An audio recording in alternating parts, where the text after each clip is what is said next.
So John Hurt is back as the War Doctor in the third and penultimate box set of his series on Big Finish, this time with Agents of Chaos, having 3 whole new stories to the line. It's one that I've been very excited for, and it's one of the ones that's also been delayed recently. But yeah, the Daleks are back, John Hurt's back, and there's a lot of explosions, so what else could you want from life?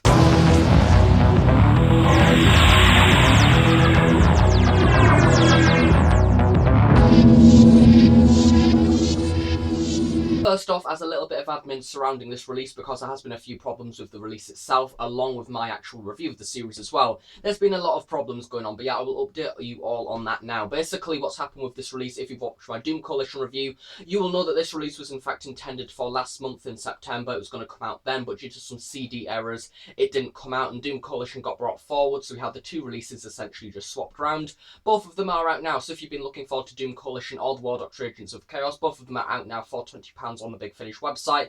I will leave in the description below the link to go and buy this release from the Big Finish website. It's £20 on the pre-order price, and you also get the download as well. And yeah, both of them are out, so if you've been looking forward to either of them, they're there for your audio pleasure. Also, as another little thing, not from Big Finish's point of view, but my point of view, this review has been delayed, unfortunately. It was meant to be out about a week ago, but due to certain things going on, due to me having a lot of work to do, I've actually been a bit delayed on my Big Finish reviews, so I do apologise for that. Reviews of this one, the monthly range, and the early adventures will hopefully, fingers crossed, be coming soon. They may even be up before this one, it just depends on where I edit them. But yeah, if you've been looking forward to the Big Finish reviews recently of the recent stuff, such as the Fifth Traveller and the other stories in the Memory Bank one, I do apologise about the delay from them. They will be up very soon, fingers crossed, I hope. But yeah, I apologise for the delay. So now that's all over, taking a look at the release itself, it's once again following exactly the same format to the previous 2 box sets, only the Monstrous and Infernal Devices, both of which are really good. I've really enjoyed them so far. I do believe that I've in fact reviewed all previous releases. I do believe that I took a look at only the Monstrous one with Matthew, and then I reviewed the other one just in this format the other month. So yeah,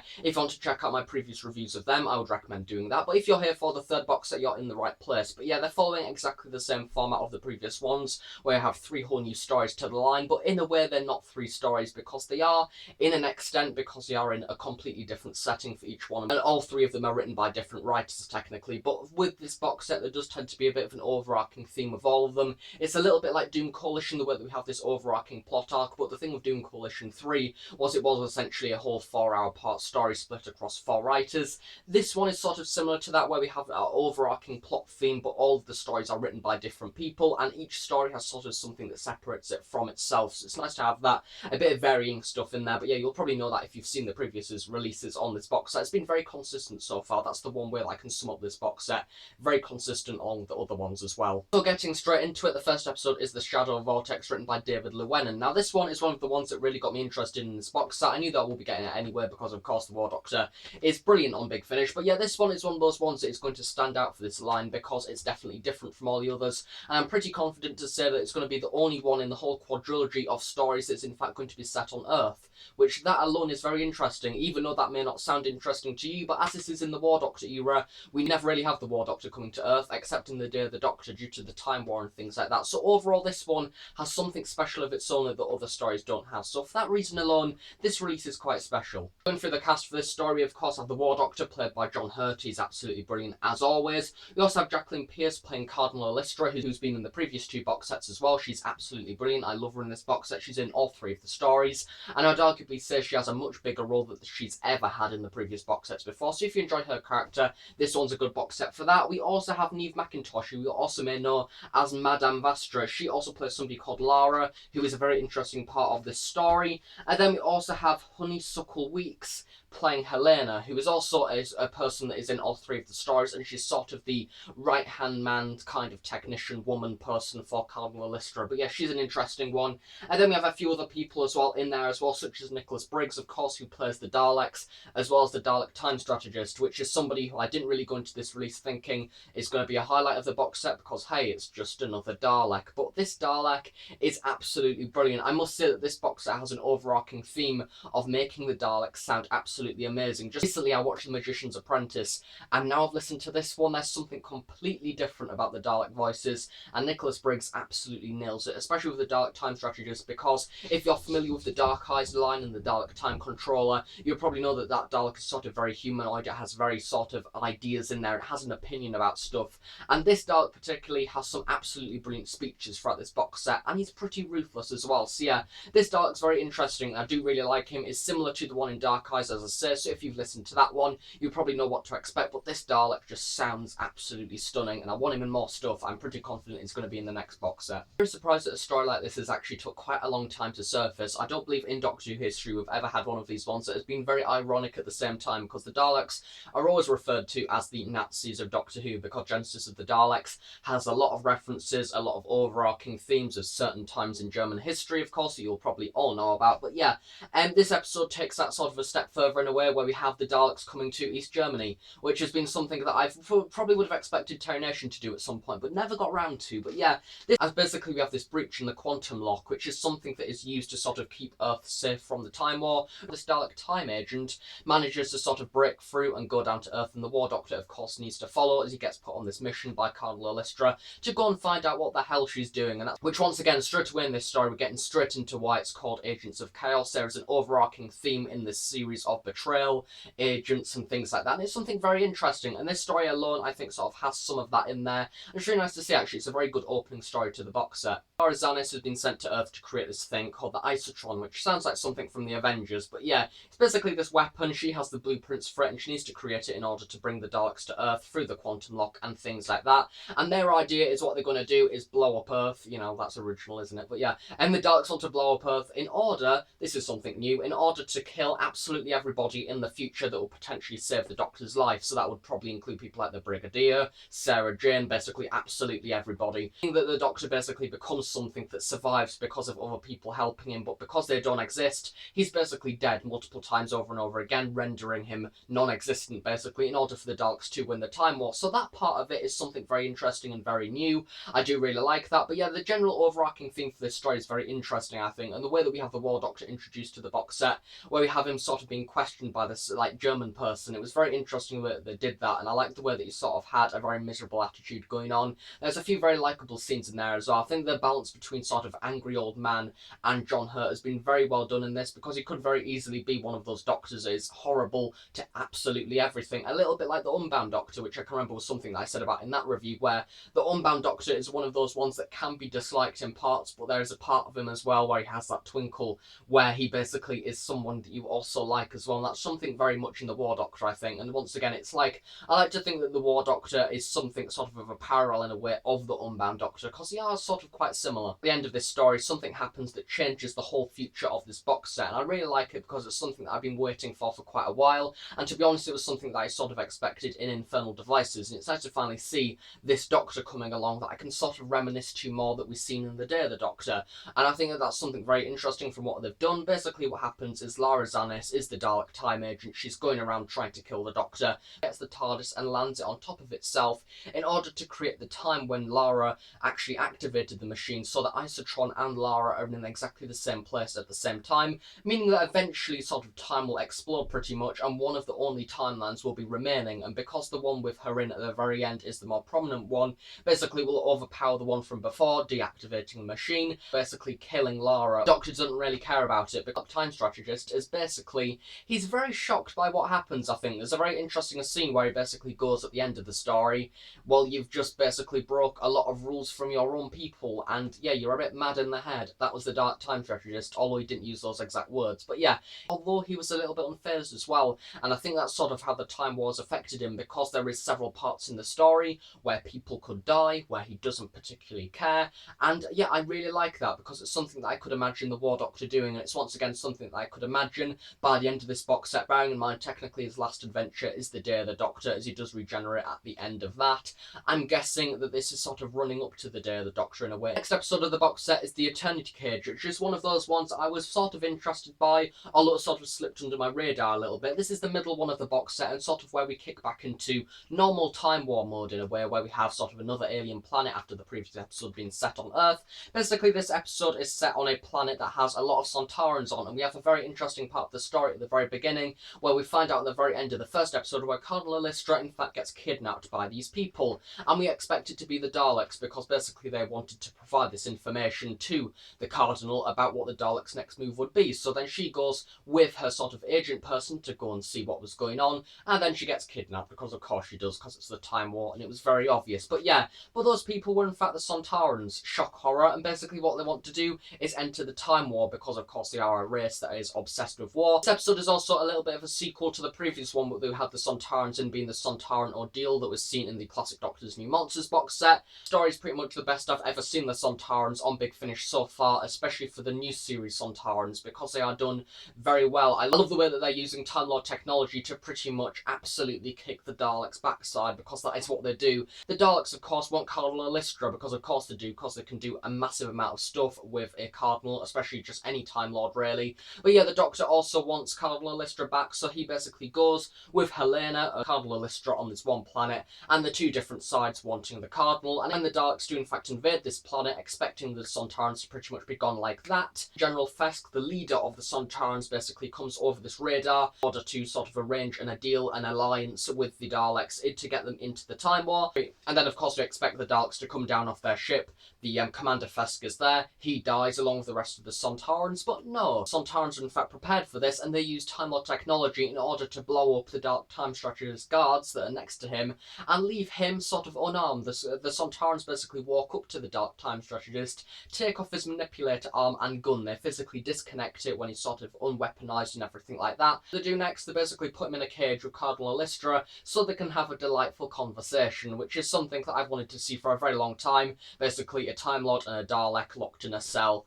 It's very good and very intense at the same time. We're introduced to a character called Calum, who is sort of a peasant person who lives on this planet, and he wants to help the War Doctor. And there's a few parts in this episode where we do in fact think, hang on, he's an agent for the Sontarans / agent for Daleks, and the final as well. And yeah, he sort of becomes a temporary companion of the War Doctor for the story, along with Helena as well. The reasons the Sontarans have got this sort of Time Lord technology is because a very long time ago, during the Time War, a battle TARDIS crashed down, and there was this person inside. The TARDIS that he was in was regenerating, the battle TARDIS. He then crawled out and went into this thing called the Eternity Cage, which is sort of a bit of a stasis chamber, and because he went into that, he just started regenerating as he put himself in stasis, meaning he was constantly regenerating whilst in this stasis situation, and because of that he can't get out. So we have this constant supply of Artron energy, and that is why the Sontarans are using him to basically power absolutely everything and become really overpowered. So we have some really overpowered Sontarans in this story,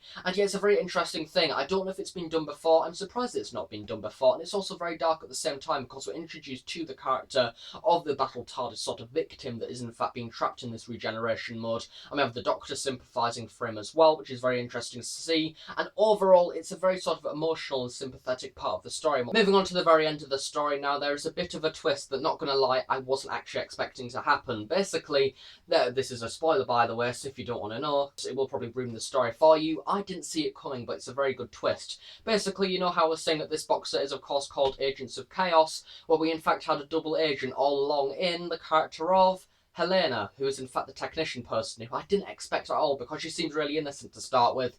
But then the very end of the story we find out that when they're going away in this very destroyed and very battered and deteriorating battle TARDIS, away from the situation, away from the Time Lords and the Daleks and things like that, they're flying away, and then we finally find out that Helena is in fact stuck in a TARDIS with a Dalek time agent, the War Doctor, Calum and Cardinal Lystra. So basically everybody a Dalek time agent would want in one deteriorating TARDIS. So she opens the doors and basically kicks out the War Doctor in mid-flight, and he falls down to the planet below. And that was one hell of a cliffhanger that I really wasn't expecting. And then of course we go into the final episode of the box set, of course the continuation of the last one of Ravidia, and we have the Doctor falling down. And yeah, it's one of those ones that once again I didn't really know what to expect from this story. I must say the cover art is probably a little bit misleading to the extent of it's not this hands-on. The reoccurring theme of this box set is the fact of you can't really have a series finale because you're in the bloody Time War. Series finale potential the whole way through every single story, so to up it even more, we can only have an actual actual finale for this series is when it is in fact the end, and when it is in fact the end of the Time War itself, everything basically gets put into the time lock, as it is just a reoccurring story, meaning that this isn't exactly a massive series finale. It is quite epic in parts. We have a few little explosions and things like that, but it's not absolutely massive. If anything, the really dramatic scenes of the story happen in the aftermath of the events of this one, which if you actually listen to this story, you will know exactly what I'm on about with that. This episode is called Eye of Harmony, meaning that it's pretty much set in a TARDIS, which is basically journeying to the centre of the TARDIS, but with more journeying around the centre of a TARDIS, unlike that episode actually was. But yeah, this one is an interesting one because it is very confined. It plays with some of the ideas of the new series. For example, in The Doctor's Wife, we had a scene where we have House actually manipulating the TARDIS corridors and things like that. Turns out that Battle TARDISes have a manual setting to do that anyway, apparently, that of course Helena puts on in order to defeat the track of the Doctor trying to follow her around this TARDIS. Basically, we have Cardinal Elistra and Helena together as she's took her off as a prisoner, and then we have Calum and the War Doctor trying to find them in order to stop everything, and as Helena is the time agent, we of course have the Dark Time Strategist and the other Daleks in her ear saying all this stuff, and they're basically working together, which, you know, when you say Daleks and person working together, it's not working together at all. Of course, the Daleks have another plan up their sleeve, which will probably involve the other plan not working entirely. But yeah, this episode is one of those ones where it's very kicking off towards the start of the story. You wonder what happens, and I think that this one is one of those ones that will probably lead you by surprise because it's not what I expected personally. It was something completely different. From what I understand of this story, we have the aftermath of Ravidia, and that basically leads to the situation where the Daleks can do something that they've never been able to do before. Of course, have this Battle TARDIS that has took off. It's in mid-Vortex, and it is very weak. It's the one that, in fact, the Time Lord in the last story came down on, and that was the reason why it was damaged and things like that. So for the first time ever as well, I do believe we're actually getting a proper look inside a Battle TARDIS, which is currently now in mid-Vortex, because that was the only way for the War Doctor and everybody else to get off the planet. And see what in fact exactly is inside them, because we do hear about them a lot, we just never in fact know what's inside. But yeah, and we have quite a few things going on, and because the TARDIS is very weak, the Daleks can in fact get in using this device, and what they want to do is link to the Eye of Harmony within the TARDIS in order to get to the main Eye of Harmony on Gallifrey, of course sort of creating this teleport out of it, and being able to get directly into the Gallifreyan Citadel, which I can't believe that's not been done before. Once again, we have another thing, a bit like the Daleks in Nazi Germany. This box set is using a few of the themes that people have thought, hang on, why hasn't that happened yet? And this episode does exactly that once again. It's a very good idea, something very clever that Ken Bentley's done, and something that I don't understand hasn't been done before with Time Lord related stuff, because it is a very interesting idea, and something that, let's face it, if the Daleks did in fact reverse the idea of the Eye of Harmony to get through to Gallifrey, be right in the middle of the Citadel, you're a bit screwed, especially if you're suicide Daleks, which do in fact make a return in this story, and there's 5 of them trying to get onto Gallifrey, so yeah, crap's gonna go down. It's later revealed in the story that Helena is all doing this because she wants her dad back, because once again we're playing with this idea that the Daleks love to say, basically emotions and compassion is the main thing that will always kill the Doctor, and in the end it will. We don't have the emotion of the War Doctor, and we don't really have much of that compassion either, because he's in the Time War, and let's face it, by now 3 series in, he's pretty bloody annoyed about it, but yet he's getting angrier and angrier to an extent really. So it's nice to finally see another Time Lord in this box set having the same weakness that the Doctor has, and it's basically Helena, the Dark Time Agent herself, because she is a Gallifreyan, and what she wants to do is the Daleks have promised her that if she does what they want, they'll be able to bring her dad back, who's a Gallifreyan Cardinal, I do believe from many, many years ago in sort of classical Cardinal Time Lord mythology. But yeah, of course, the Daleks don't give a toss about that. They don't want to bring him back at all. They just want to get into the Eye of Harmony. Because she's a technician, she knows exactly how to do that. We, of course, find out in the story that when the Daleks enter the final phase, they have zero intention at all to bring her dad back. Helena gets pretty annoyed about it, and she feels sort of defeated, and she feels useless. So she wants to commit suicide on this sort of ship itself, on the Battle TARDIS, and then that's up to Calum, as when everybody else is leaving the Battle TARDIS, including the Cardinal and the War Doctor, Calum stays behind in order to try and face her off and say, come with us. It sort of reminded me a little bit like David Tennant in the Pompeii episode of Peter Capaldi sort of reaching out, but he's there, definitely playing the Doctor role in his part, and once again showing how he can be the Doctor, and I do really like that, of how we have the Doctor questioning himself of not being the Doctor, because when people call him the Doctor, he denies that he's even called that, and then we have this person very much like Calum, who is pretty much being the Doctor how he would normally be, and we have a bit of a reflection thing in there, and we have him sort of becoming this person who is emotionally involved in Helena, and then of course this leads to his downfall, because Calum in fact by the very end of the story ends up being shot by the Dalek, and dies. And that is one of the cliffhangers for this series, because as we have this TARDIS and they're going away, and Cardinal Lestra and the War Doctor are on this TARDIS with Calum, who is currently sort of being shot by a Dalek, and because it was all slowing things due to the Time Lord technology that they've been using, he's sort of slowly dying, with a chance, a very small one, that he might in fact survive. And because this is a battle deteriorating TARDIS, this TARDIS then falls and crash lands on this planet. We have this massive scene worth of explosions, crashes, and massive epic sounds and things like that. And we in fact find out that we land back on this planet again. The TARDIS crashes. That's the battle TARDIS, not his actual TARDIS, because the actual TARDIS is locked on this sort of Voyager thing many, many miles away, because Helena asked him to put it there before they did the Eternity Cage story. So yeah, he's not got his TARDIS. He's got a crappy battle one that, let's face it, is going to drop to pieces. And Calum is dead, leading to the very end of the series, where we have this destroyed TARDIS and Cardinal Lestra and the War Doctor thousands and thousands and thousands of light years away from Gallifrey. Dark Time Strategist wants to track down the Doctor, and that's exactly what they're going to do. And at the very end of the story asks the question of, hang on, Calum wasn't in this war, he was just a random peasant boy, he shouldn't have died. Cardinal Lystra's alive, she's involved, she should have died. He was involved, he should have died. And he sort of has this idea of, how is that fair at all? And we have this very interesting revelation at the end of the story, where we have once again the Daleks coming down, destroying people on this planet that basically they've brought the Time War to, which was previously an undiscovered planet, which wasn't affected by the Time War. Also a very interesting note to lead the end of the story on. And I'm very excited to see what the final box set will be like, because we have a few things going on there. We have the return of Leela, apparently. And yeah, it's a very interesting one that I can't wait to see what they do with the final box set, although I'm really sad at the same time, because I don't want it to end. Overall, for these 3 stories, I've really enjoyed them actually. I think it's got a lot of different settings in there. I like sort of the involvement of the Sontarans. It's nice to see them in there,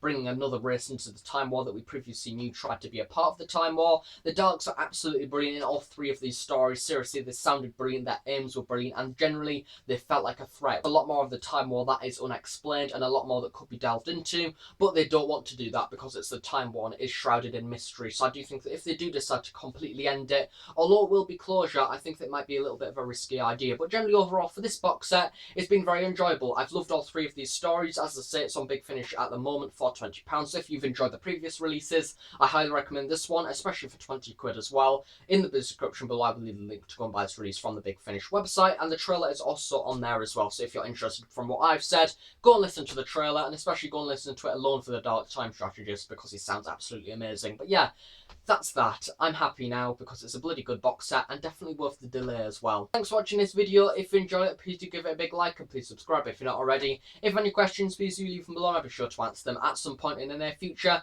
Thanks again for watching, and I'll see you all next time. So thanks for watching and bye for now.